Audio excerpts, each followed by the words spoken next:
বাংলা সাহিত্যে রবীন্দ্রনাথ ঠাকুর যেভাবে আলোচিত, পৃথিবীতে বা বিশ্ব সাহিত্যে রবীন্দ্রনাথ ঠাকুর কতটুকু আলোচিত, এই প্রশ্নটা আমাদের মনের মধ্যে বারবার ঘুরপাক খায়।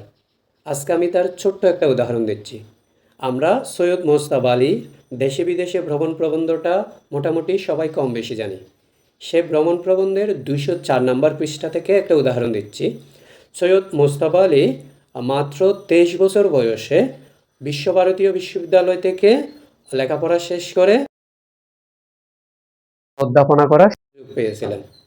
মাত্র 1 বছর যেতে না যেতেই তিনি বা তার সম্মানই প্রায় 100 টাকা, তখনকার দিনের 100 টাকা, 100 টাকা বৃদ্ধি করা হয়েছিল।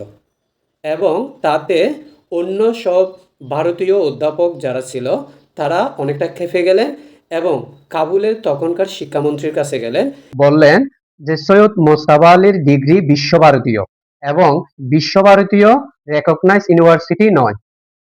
তখন শিক্ষামন্ত্রী যেটা বলেছিলেন আমি হুবহুব উদ্ধৃত করতেছি, আপনার সনদ সার্টিফিকেটে রয়েছে পাঞ্জাবের গভর্নরের দস্তখত।